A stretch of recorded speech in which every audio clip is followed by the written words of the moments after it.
হাসরের মাঠে আল্লাহ ডাকও দিবে, ও হাফেজে কোরআনের মা, ও মুফতি সাহেবের আব্বা, ও মুহাদ্দিস সাহেবের আব্বা।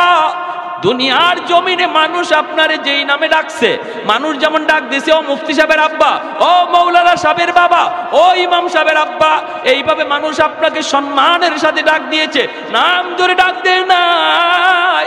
হাসরের ময়দানে আল্লাহর নবী বলেন, আল্লাহ পাক নিজে ওই দিন আব্দুর রহিম আব্দুল করিম কে ডাক দিবে না, বরং আল্লাহ নিজেও ডাক দিব, ও ইমাম সাহেবের আব্বা, ও হাফিজ সাহেবের আব্বা। এতটা ইজ্জত, এতটা সম্মান আল্লাহ আপনাকে দিবে রে বাবা, এতটা ইজ্জত, এতটা সম্মান আল্লাহ আপনাকে দিবে। তাহলে আপনি কেন এই সম্মান নিবেন না? দুনিয়া তো ইজ্জত। আব্বা আমারে মাদ্রাসায় দিয়ে ঠকেন নাই, বরং আব্বা মাদ্রাসায় দিয়ে তো জিতছেন, ঠিক কিনা? আর একটু জোরে বলেন, ঠিক কিনা? আমার চাচারা যারা জেনারেল শিক্ষিত ছিল, জেনারেল শিক্ষিত ছিল, তারাও আজকে আমি আল্লাহ পাক আমার দুনিয়ার লাইনেও যে শান শৌকতে রাখছে, তারা এর ধারে কাছে আসতে পারে না। তুমি যদি আল্লাহর জন্য পাগল হও, আখিরাতের জন্য যদি পাগল হও, দুনিয়া আল্লাহ তোমার পিছনে দিয়া দিবে, ঠিক কিনা? আওয়াজ দিয়ে কোন। এজন্য আমার ভাই বর্তমান ইমিডিয়েট ছোট ভাই, আমার ইমিডিয়েট ছোট ভাই হলো বাংলাদেশ আইন মন্ত্রণালয়ের সচিব, রানিং উপসচিব, আমার ইমিডিয়েট আপন ছোট ভাই। কি হয়েছে? তারে এত মানুষে চিনে না, এত মানুষে দোয়া করে না, আমাকে যত মানুষে চিনে, যত মানুষে দোয়া করে, ঠিক কিনা? হ্যাঁ, তাহলে লাভ হলো কি? আমার আব্বা আমারে মাদ্রাসা দিয়ে ঠকলেন নাকি জিতলেন? আওয়াজ দেন না, আওয়াজ দেন না কেন? তাহলে আপনিও জিতবেন, আপনিও জিতবেন, আপনিও জিতবেন, আপনি বাবা জিতবেন, আপনি দাদা জিতবেন, আপনি দাদা জিতবেন, আপনি নানা জিতবেন। একজন কোরআনের পাগল নবীর যুগের একজন সাহাবী, নাম হলো হযরত আব্দুর রহমান রাদিয়াল্লাহু তাআলা আনহু। আল্লাহর নবী, রহমতের নবী, তিনি বলেছেন, জানোনি দুনিয়ার ভিতরে যে উলামায়ে কেরাম আছে, হাফেজ কোরআন আছে, মাদ্রাসা আছে, এদের দুনিয়াতে কদর কি পরিমাণ জানোনি? নবী বলেন, তোমরা জানো না, বুঝি জানো না। ইন্নাল আলিমা ইস্তাগফিরু লাহু মান ফিল আরদ ওয়া মান ফিস সামা হাত্তাল হিতানু ফি জাওফিল মা ওয়া ফি রাওয়ায়াতিন আন-নামলাতু ফি জুহরিহা। আল্লাহর নবী বলেন, এই মাদ্রাসার জন্য, হাফেজে কোরআনদের জন্য, উলামায়ে কেরামের জন্য আসমান জমিনে যত যা কিছু আসে সব কিছু তাদের জন্য দোয়া করে, 24 ঘন্টা দোয়া করে। কারণ হলো মাদ্রাসা সমাজের জন্য রহমত, কোরআন হলো জগতের জন্য রহমত। ওয়া নুনাজ্জিলু মিনাল কুরআন মা হুয়া শিফাউন ওয়া রাহমা ওয়া রাহমাতুল লিল মুমিনিন। আল্লাহ বলেন, কোরআন আমি নাজিল করেছি তোমাদের জন্য রহমত বানায়া রহমত। যেই ঘরে কোরআন তেলাওয়াত হয়, এই ঘরে আল্লাহর পক্ষ থেকে রহমত নাজিল হয়। যেই সমাজে মাদ্রাসা হয়, যেই সমাজের মানুষ মাদ্রাসাকে কদর করে, মাদ্রাসাকে মহব্বত করে, মাদ্রাসার ছাত্রগুলিকে ভালোবাসে, আল্লাহ পাক রব্বুল আলামিন ওই গোটা সমাজের উপর রহমত নাজিল করে। মাদ্রাসা হলো সমাজের জন্য রহমত, উলামায়ে কেরাম হলো গোটা দেশের জন্য রহমত। উলামায়ে কেরামের কদর যেই সমাজে হয়, যেই দেশে হয়, আল্লাহর পক্ষ থেকে রহমত নাজিল হয়। কারণ উলামায়ে কেরামের সিনার ভিতরে আল্লাহর কোরআন, আল্লাহর কোরআন রহমত চুম্বকের মতো টাইনা আনে, চুম্বকের মতো টাইনা আনে। এজন্য আল্লাহ পাকের ভাষায় এই সমাজে, এই দেশে, এই জগতে এখনো রহমত দুনিয়াতে নাজিল হয়। গাছ থেকে ফুল হয়, ফল হয়, জমিন থেকে ফসল হয়, নদী থেকে মাছ হয়। এই যে আমরা আলো বাতাস পাই, সূর্য পূর্ব দিগন্তে উঠে পশ্চিম দিগন্তে অস্ত যায়, আল্লাহ পাক রব্বুল আলামিনের ভাষায় এই সবগুলি নিয়ামত আল্লাহ দুনিয়াতে দিতেছে কোরআনের খাতিরে, মাদ্রাসার খাতিরে, আলেমদের খাতিরে, হাফেজে কোরআনের খাতিরে। জগতে হাফেজে কোরআন আছে বিদায় এখনো সূর্য পূর্ব দিকে উঠে, জগতে উলামায়ে কেরাম আছে বিদায় এখনো গাছ থেকে ফুল হয়, ফল হয়। জগতে এখনো মাদ্রাসা আছে বিদায় এখনো মানুষ সন্তানকে কোরআনের হাফেজ বানায়। এই ধারাবাহিকতা এখনো সমাজে আছে। এখনো মানুষ মাদ্রাসায় দান করে, এখনো মানুষ ওয়াজ মাহফিলে যায় বসে, আল্লাহর কথা, রসুলের কথা, কোরআনের কথা শুনে। বিধায় আল্লাহ বলে এখনো গাছ থেকে তোমরা ফল পাও, গাছ থেকে ফুল পাও, জমিন থেকে ফসল পাও, নদী থেকে মাছ পাও, সুস্থতার নিয়ামত নিয়ে বেঁচে আসো। মিল ফ্যাক্টরির মালিক, ইন্ডাস্ট্রির মালিক, সুস্থতার নিয়ামত, যত যা কিছু নিয়ামত দেখো সবগুলি নিয়ামত আল্লাহ বলেন কোরআনের খাতিরে আমি দিয়ে রাখছি। যেদিন মাদ্রাসা বন্ধ হয়ে যাবে, যেদিন উলামায়ে কেরাম জন্ম নেওয়া বন্ধ হয়ে যাবে, যেদিন মানুষ সন্তানকে হাফিজে কোরআন বানানোর কথা ভুলে যাবে, আল্লাহ পাক বলে ওই দিন গাছ থেকে আর ফুল ফল পাইবা না, জমিন থেকে আর ফসল পাইবা না, নদী থেকে আর মাছ মিলবে না, রিজিকের ব্যবস্থা আর এত সুন্দর আসবে না, সুস্থতার নিয়ামত দিয়ে হাঁটতে পারবা না। আমি আল্লাহ জগতের সমস্ত নিয়ামত একে একে উঠায় নিব। বাল আনজালতু আলাইকুমুল আযাবা সাব্বা, পরপর পরপর জমিনের ভিতরে শুধু গজব আর গজব আমি নাজিল করব। অতএব ভাইরা রে, এখন আসমানি গজব আসমানে, জমিনি গজব জমিনে আল্লাহ চাপায় রাখছে মাদ্রাসার খাতিরে। এখন আসমানি গজব আসমানে, জমিনের গজব আল্লাহ জমিনে আটকায় রাখছে উলামায়ে কেরামের খাতিরে। ছোট ছোট বাচ্চাগুলি মাদ্রাসায় পড়ে, এই বাচ্চাগুলির বাড়ি কোথায়, বাবা কোথায়, মা কোথায়? ওই বাপ্পা সাইরা আপনার বাচ্চা আপনার কুলে এই বয়সে ঘুমায়, মার হাতের গরম ভাত খায়। আর এই ছোট ছোট বাচ্চাগুলি যে এই বয়সে মার কুলে ঘুমাইতো, এই বয়সে বাবার কুলে ঘুমাইতো, মার হাতের গরম ভাত খাইতো, এই বাচ্চাটার বিছানা মায় কইরা দিত, এই বাচ্চাটার মা তুলায় তুলায় খাওয়াইতো। ওই বাচ্চাটা আজকে আল্লাহর কোরআনের মহব্বতে কোথায় মা কোথায় বাবা তাদেরকে সাইরা এখানে আল্লাহর কোরআনের পাগল হইয়া, আল্লাহর কোরআনের পাগল হইয়া আপনাদের মাঝে এসেছে হিজরত কইরা। বাইরে আজকে মা ভালো কিছু খাইতে পারে না, বাবা ভালো কিছু বাজার থেকে আনলে খাইতে পারে না, খাইতে গেলেই সন্তানের কথা মার ইয়াদ পড়ে যায়, বাবার ইয়াদ হয়ে যায়, বাবার চোখ দিয়ে পানি ঝরে, মার চোখ দিয়ে পানি ঝরে। আমার সন্তানটা জানি ওই জায়গায় কি খায়, কেমনে খায়, কেমনে ঘুমায়। ভাইরা বন্ধুরা, যেই বাচ্চাগুলি আজকে কোরআনের মহব্বতে আসলো সব চাইরা আপনাদের মাঝে, এইবার আপনারা হলেন তাদের বাবা, আপনারা হলেন তাদের মা। ওরা দ্বীনের জন্য হিজরত করেছে, আপনারা দ্বীনের জন্য নুসরত করবেন। হিজরত আর নুসরত যখন এক হয়, দ্বীন জিন্দা হয়ে যায়। নবী হিজরত করে মদিনায় এসেছেন, মদিনার মানুষ সাহায্য করেছে, আনসার হয়েছে, আপনারা আনসারের ভূমিকায় যাবেন। ওরা মুহাজিরের ভূমিকা পালন করেছে দ্বীনের জন্য। আল্লাহ গোটা জগৎটাকে মদিনার মতো সোনার দেশ বানায় দিবে। যেরকম সুবহানাল্লাহ। মদিনা যেমন সোনার মদিনা হয়ে গেছে, এই এলাকাটার আল্লাহ সোনার মদিনা, সোনার দেশ বানায় দিবে, সোনার গ্রাম বানায় দিবে। যদি হিজরত আর নুসরত এক হয়ে যায়, মুহাজির আর আনসারের ভিতরে ভ্রাতৃত্ব বন্ধন কায়েম হয়। যেই বাচ্চাগুলি মা বাবা সাইরা এখানে আসলো, এদের জন্য আপনারাই হলেন মা, আপনারাই হলেন বাবা। আল্লাহ পাক রব্বুল আলামিন কইব কিয়ামতের ময়দানে, এ বান্দা শুন, যার খাতিরে আমি আল্লাহ তোরে খাওয়াইলাম, যাদের খাতিরে আমি আল্লাহ তোরে গাছ থেকে ফুল ফল খাওয়াইলাম, জমিন থেকে তোরে ফসল খাওয়াইলাম, ওরা খাইলো কিনা তুই খেয়াল রাখছো নি? ওরা খাইলো কিনা? যাদের খাতিরে আমি তোরে সুন্দর বিল্ডিং বানাইবার তৌফিক দিলাম, তারা ঘুমাইবার জায়গা পাইলো কিনা তুই খেয়াল রাখলি কিনা? কিয়ামতের ময়দানে আমার খানা আমার ঘুম ছিল সুন্দর, আর আমার পাশের মাদ্রাসায় যেই বাচ্চাগুলি কোরআনের জন্য এসেছে, যাদের খাতিরে আল্লাহ দুনিয়া টিকায় রাখলো, আমাকে নিয়ামত দিয়ে রাখলো, ওরা যদি খাওয়ার জায়গা না পায়, ঘুমাইবার জায়গা না পায়, তাহলে কিয়ামতের ময়দানে আল্লাহর সামনে এলাকার মানুষের মুখ দেখাইবার কোনো সুযোগ থাকবে না। আমি যেই বাচ্চাটারে লজিং রাখবো, আমি যেই বাচ্চাটারে খাওয়াবো, মনে রাখবা এই বাচ্চাটারে তুমি আমি খাওয়াই না, বরং তার উসিলায় আল্লাহ আমাকে খাওয়া।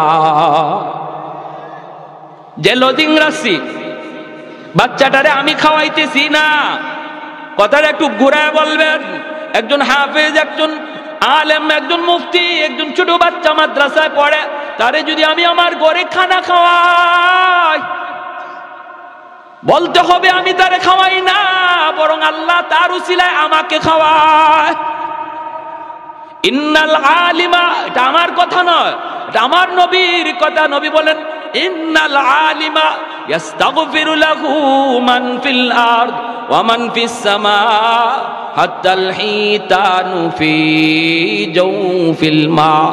নবী বলেন এই কথাটা তোমরা যদি ভালো করে নাও বুঝো, এই সূক্ষ্ম কথাটি যদি তোমরা নাও বুঝো, আসমান জমিনের আর যত প্রাণী আছে তারা কিন্তু ঠিকই বুঝে।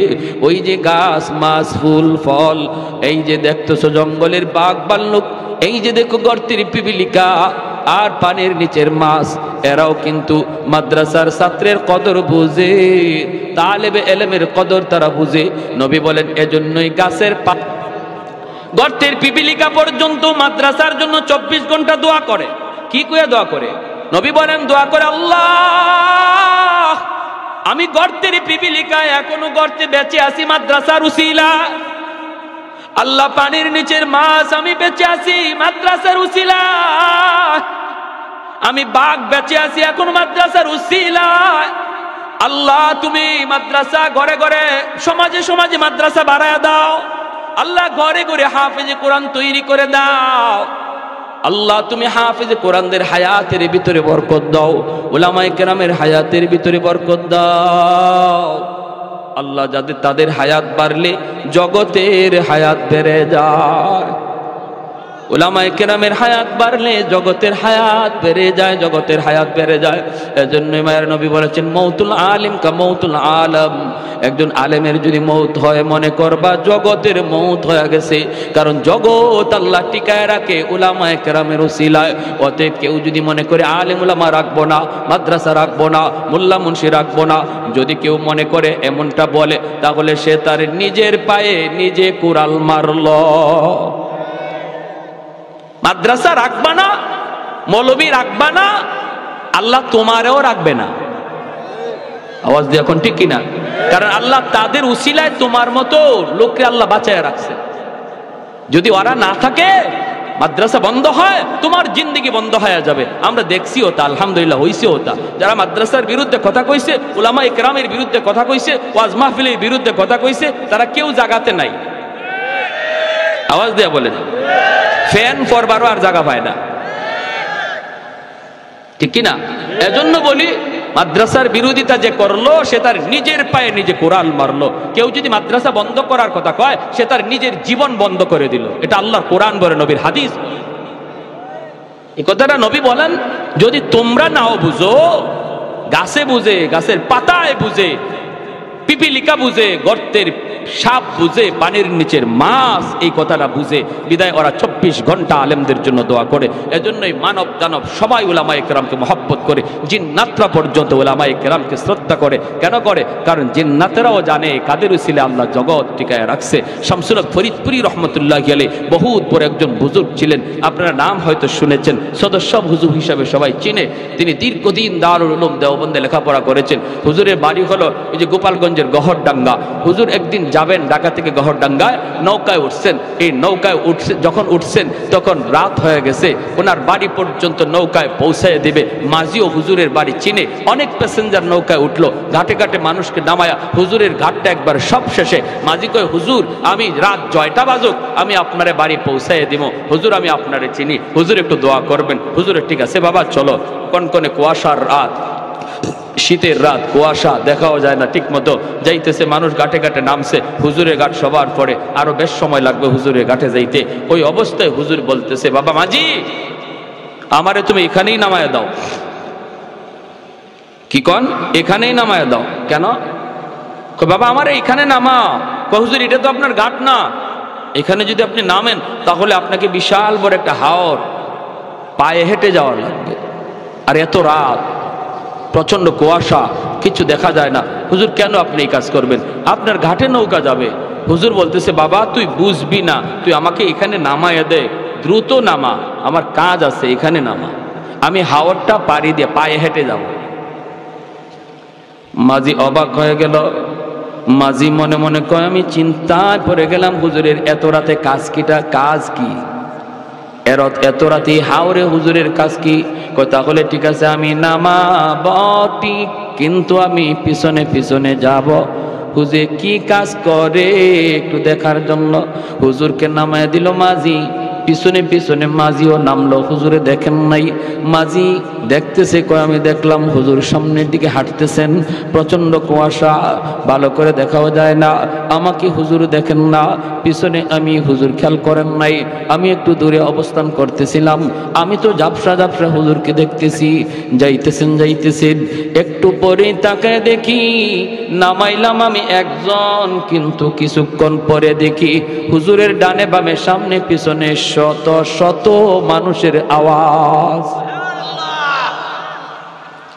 আমি অবাক হয়ে গেলাম, অবাক, ভয় পেয়ে গেলাম। নামাইলাম আমি একজন মানুষ, কিন্তু ওনার ডানে বামে এত মানুষের আওয়াজ। এরা কারা, এদের পরিচয় কি? পিছনে পিছনে আমি যাইতেছি, হুজুর ওদের সাথে কথা বলতেছেন, আর ওরা হুজুরকে, একজন মন্ত্রী মিনিস্টার যেভাবে হাঁটি এইভাবে হুজুরকে সামন দিক দিয়ে রাস্তা দেখে দেখে নিয়ে যাইতেছে। বাড়ি পর্যন্ত যাওয়া মাত্রই আমি দেখলাম লোকগুলা আর কেউ নাই, সবাই অদৃশ্য হয়ে গেল। হুজুর ঘরের ভিতরে ঢুকবেন, আমি যাইয়েই সালাম দিয়ে দিলাম, আসসালামু আলাইকুম ওয়া রাহমাতুল্লাহ। হুজুর আমাকে দেখে বলতেছেন, বাবা তুমি এখানে কেমন করে? কই হুজুর আমি তো আপনার পিছনে পিছনে আসছি। কেন আসছো? কি জন্য আসছো? কি দেখছো?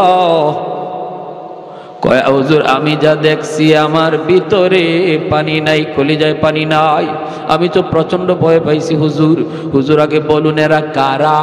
আমি নামাইলাম আপনাকে একা, কিন্তু এত মানুষ, এরা কারা, কি এদের পরিচয়?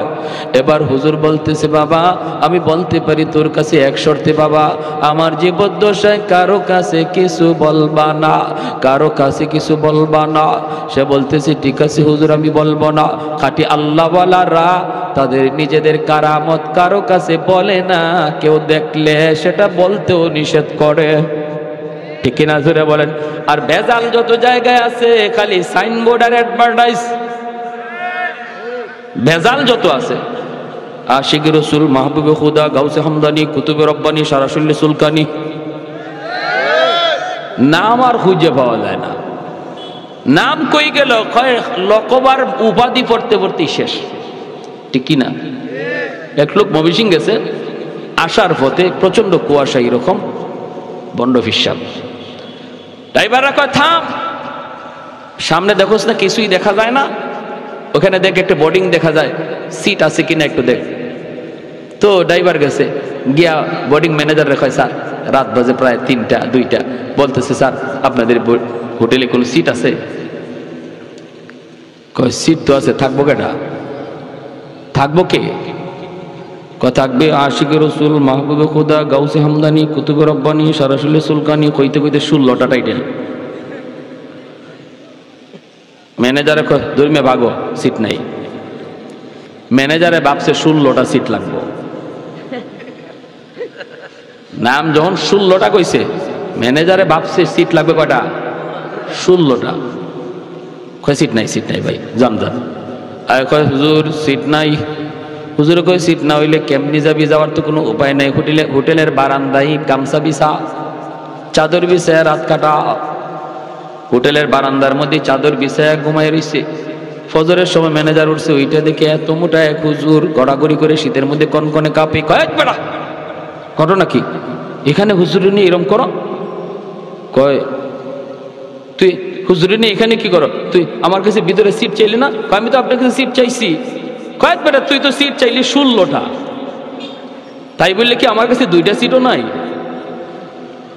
এখন হুজুরে উঠছে, উঠতে কয় রে এই টাইটেলে আমাদের দুনিয়াতেও সিট দিল না, মরণের পরেও সিট দিত না, ঠিক না? এই টাইটেলে দুনিয়াতেই সিট দিছে না, মরার পরেও সিট দিবে। এজন্য খাঁটি আল্লাহওয়ালা চেনার উপায় হলো তারা সহজ সরল সাদা সিধা, এত অ্যাডভার্টাইজও নাই, এত গাওয়াগাওয়িও নাই, হ্যাঁ এত লৌকিকতাও নাই। শামসুর হক ফরিদপুরি রহমতুল্লাহি আলাইহি ওই মাজিরে বলতেছেন, আমি বলতে পারি তোকে, শর্ত হলো আমার জীবদ্দশায় কারো কাছে এই কথা বলবা না। বলেন হুজুর? বাবা আমি যখন নৌকায় ছিলাম, এই নৌকায় থাকা অবস্থায় এই এলাকার জিন্নাতের সর্দার আমার কানে কানে আইসা সালাম দিয়া কয়, হুজুর আমরা আজ অনেক দিন যাবৎ আপনার অপেক্ষায়, আমাদের ভিতরে অনেক সমস্যা চলতেছে, কেউ কারো কথা মানে না, এমন দ্বন্দ্ব খুনাখুনি হওয়ার সম্ভাবনা আছে। এক পর্যায়ে আমরা সবাই একমত হয়েছি যতগুলি সমস্যা আছে সবগুলির সমাধান আপনার কাছ থেকে নিব, আপনি যা বলবেন আমরা সবাই মাথা পেতে মেনে নিব, কেউ আর আমরা কোনো ধরনের বিরোধিতা করব না। হুজুর একটু দয়া করে যদি এই জায়গায় নামতেন, পায়ে হেঁটে যদি বাড়িতে যাইতেন, হাওরটা আমরা পাহারা দিয়া দিয়া আপনাকে বাড়ি পর্যন্ত পৌঁছায় দিব, আর মাঝখানে আমাদের যত যা কিছু জানার প্রয়োজন সব আমরা জেনে নিব। আল্লাহু আকবার। मैं तालिब मौला हूँ मेरे इश्क़ निराला, मैं तालिब मौला हूँ मेरे इश्क़ निराला, है जुमला जहाँ जिनके तजल्ली से उजाला, है जुमला जहाँ जिनके तजल्ली से उजाला, मादरुद जहाँ गैर खुदा यार नदारम, जुज़ याद खुदा ही चे दिगर कार नदरम, जुज़ याद खुदा ही चे दिगर कार नदरम। ज़ोरे कुन अल्लाहु আকবার। আর একটু জোরে কোন আল্লাহু আকবার। তাহলে আল্লাহর নবী বলেছেন উলামায়ে কেরামকে মানব দানব পশু পাখি সবাই শ্রদ্ধা করে, কারণ হলো ওরা জানে উলামায়ে কেরামের উসিলায় আল্লাহ সবাইরে খাওয়াইতেছে। ঠিক কিনা? ঠিক কিনা? আমার আপনারও আল্লাহ খাওয়ায় মাদ্রাসার উসিলায়, ঠিক কিনা? আমি মাদ্রাসা দান করলেও মাদ্রাসা চলবে, না করলেও মাদ্রাসা চলবে, বাকি মাদ্রাসায় আমি দান কইরা মাদ্রাসা টিকায় রাখছি বিষয়টা এমন নয়, বরং মাদ্রাসায় উসিলায় আল্লাহ আমাকে টিকায় রাখছে। ঠিক কিনা রে ভাই?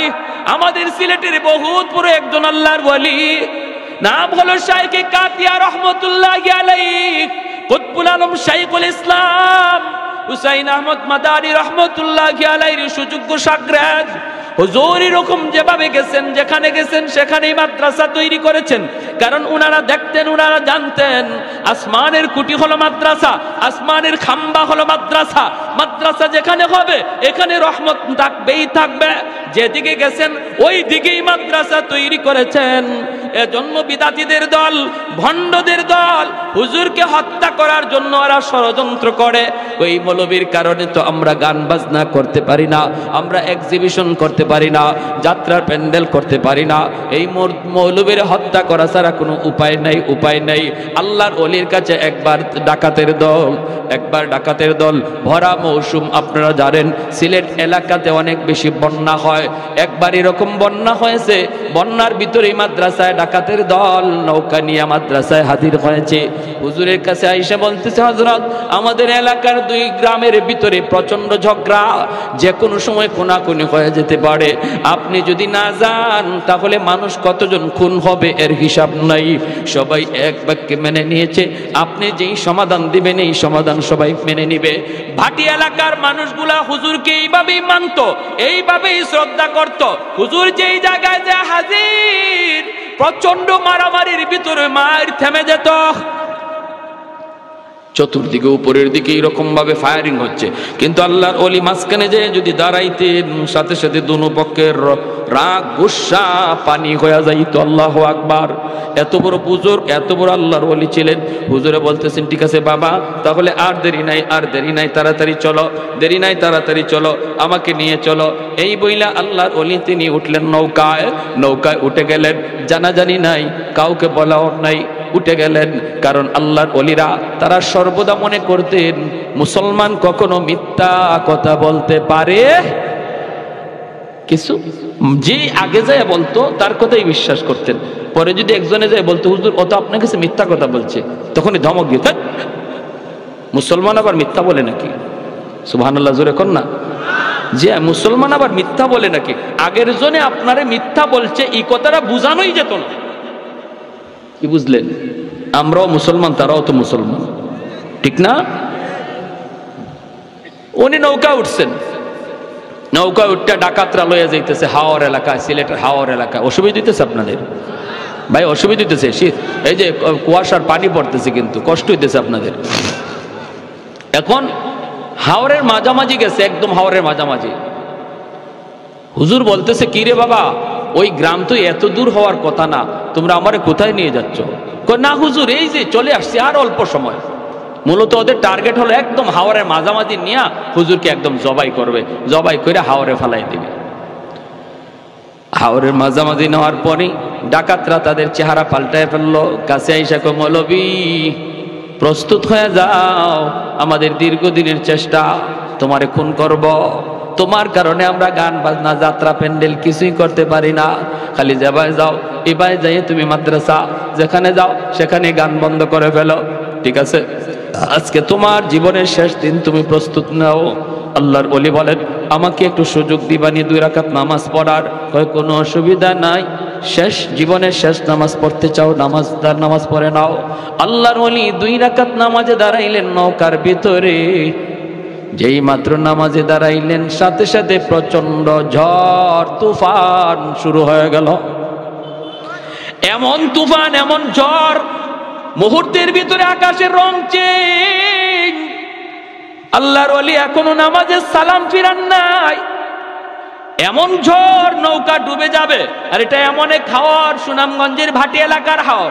এই হাওরে যদি নৌকা ডুবে, হুজুর তো মরবেন, মরছেন, কিন্তু ডাকাত একটাও বাঁচবে না। এখন ডাকাতের দলগুলি কয়, তাড়াতাড়ি নৌকা সামাল দেওয়া, আগে মৌলবীরে আগ পরে মারবো, আগে নৌকা সামাল দিয়ে নিজের জান বাঁচাও। ওরা তুফান আর ঝড়ের কবল থেকে নিজেকে বাঁচানোর জন্য নৌকা সামাল দিতে লাগলো, নৌকা সামাল দিতে লাগলো। আল্লাহর ওলি তিনি তো নামাজে খবর নাই এইদিকে এত ঝড় বয়া যাইতেছে। কারণ খাঁটি আল্লাহওয়ালারা যখন নামাজে দাঁড়ায়, দুনিয়ার কোনো হোশ থাকে, কোনো খবর থাকে না, কোনো খবর থাকে না। ভাইরে, উনিও নামাজ শেষ করছেন, আর নৌকাও যাইয়া দেখা গেল একটা ঘাটে লাগলো। এত বড় হাওর থেকে কেমনে ঘাটের মধ্যে আসলো? ঘাটে লাগছে তো লাগছে, যে ঘাটে যায় লাগছে, এটাও সুনামগঞ্জের থানার ঘাট, পুলিশ পাহারায় নিয়োজিত। নৌকা প্রায় 4টা বাজে একটা নৌকা ঘাটে লাগছে, ঝড় তুফানের ভিতরে। পুলিশ টর্চ মাইরা মাইরা দৌড়ে আসতেছে। আই সেই পুলিশ যখন নৌকার মধ্যে টর্চ মারছে, মাইরে দেখে আল্লাহর কুতুবে জামান শাইখে কাতিয়া রাহিমাহুল্লাহ। যেই মাত্র হুজুররে দেখছে, এমনি পুলিশেরা দৌড় দিয়া গেছে, হুজুর আপনি এত রাতে নৌকায় কেন, আর এরা কারা? যেই মাত্র কইছে এরা কারা, ডাকাতের দল দিশা বিশা পায় না, কোথায় থানার, আমরা ছিলাম কোথায়, কেমনে থানার ঘাটে এসে লাগলো। হায়, আমরা কার বিরুদ্ধে লাগছিলাম? হুজুরের পায়ে পইরা পা ধইরা মাপ চাওয়ার কো, হুজুর জীবনের জন্য তওবা করলাম, গুনাহ তো সারছি, আজীবন আপনার খাদেম হইয়া থাকবো, আমাদেরকে আজকের মতো বাঁচান। যেই পুলিশেরা কই, হুজুর এরা কারা, আপনার পা ধরতেছে? হুজুরে বলতেছেন, না কোনো অসুবিধা নাই, এরা সব আমার খাদেম, নৌকা ভুল করে এখানে চলে আসছে, একটা অন্যায় করেছে, তাই মাপ চাইতেছে। আল্লাহু আকবার। পুলিশদের কাছে পরিচয় দেন নাই, ওরা যে ডাকাত। এই আল্লাহর ওলি এই ডাকাতদেরকে বলছিলেন, বাবা শুন, তোরা যে এমন ঘটনা ঘটাইছো, আমার জীবদ্দশায় কারো কাছে বলবি না, বলবি না।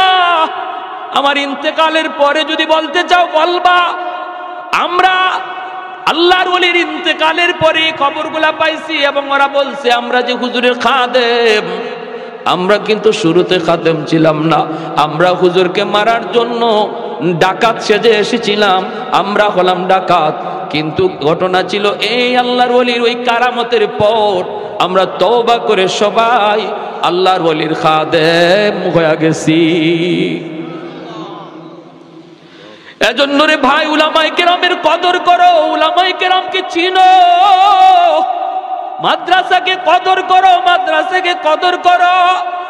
আল্লাহ নবী রহমতের নবী বলেন, হাফেজে কোরআন জান্নাতের দিকে যায় আর কয় আল্লাহ আমার মা কই আমার বাবা কই আল্লাহ কইব যাও তার আব্বা আম্মারে জাহান্নাম থেকে উঠে আনো জাহান্নাম থেকে বাপ্পারে যখন উঠে আনবে তার দাদা দাদি নানা নানি তখন উইটে কইব বাবা তোমরা তো তোমাদের সন্তানের উসিলায় আজকে জান্নাত পেয়ে গেছো কিন্তু সে তো আমাদের নাতি আমরা তো কত আদর করছি কত মায়া করছি আমি নানা আমি নানি কত মায়া করছি আজকে আমরা বিপদে পড়ে গেছি বাবা তোমরা তো মুক্তি পেয়ে গেছো আমার ভাইটারে বইল একটু সুপারিশ করার জন্য তার আব্বা আম্মা আয়েশা তার সাথে জান্নাতের দিকে রওনা দিবে কিছু দূর যাইয়ে এই বাপ মা থেমে যাবে ছেলে কইবা আব্বা তুমি থামছো কেন আম্মা তুমি থামছো কেন তখন মায় কানবো বাবায় কানবো কান্দা কইব বাবা তুমি যদি তোমার বাপ মা সারা জান্নাতে না যাও আমরাও আমাদের বাপ মা সারা জান্নাতে যাইবো না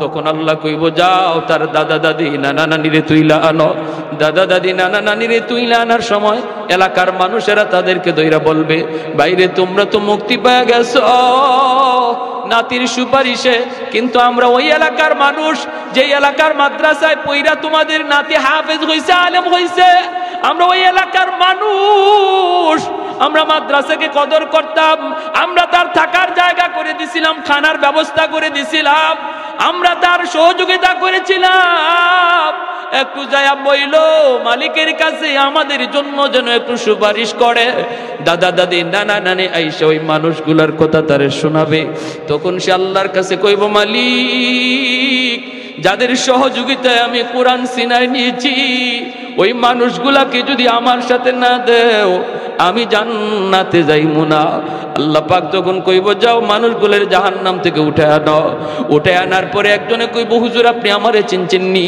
আনাল্লাযী সাকাইতুকা মা আমি আপনাকে একদিন এক গ্লাস পানি পান করাইছিলাম আনাল্লাযী ওয়াহাবতু লাকা ওযুআ হুজুর আমাকে আপনি বুঝি চিনেন আমি আপনারে একদিন এক বদনা ওজুর পানি দিছিলাম নবী বলেন এইভাবে অসংখ্য মানুষ কেউ কইব এক বস্তা দুই বস্তা চাউল দিছি কেউ কইব আমি 1000 টাকা দিছি আপনি যেই মাদ্রাসায় পড়ছিলেন এই সহযোগিতা পাইয়া সিনায় আপনি কোরআন নিছেন আল্লাহ পাক কইব ফেরেশতারা আমার কোরআনের পাখিরে যতজনে চিনতেছে আর সে যতজনকে চিনে কোরআনের ইজ্জতের খাতিরে বরযাত্রীর মতো তার সাথে জান্নাতে দিয়া দাও এজন্য একজন আলেম একজন হাফিজ অসংখ্য অগণিত মানুষকে সুপারিশ করে জান্নাতে নিব কারা এরা কয় যারা তারে আলেম হাফেজ বানাইতে সহযোগিতা করছিল আমরাও সহযোগিতার হাত বাড়াইতে কারা কারা রাজি হাত উঠে আল্লাহকে একটু দেখা আল্লাহ তুমি প্রতিটা হাতকে কবুল করো জুড়ে বলি আমিন আরো জুড়ে বলি আমিন একজন ভাই সবার আগে বলেন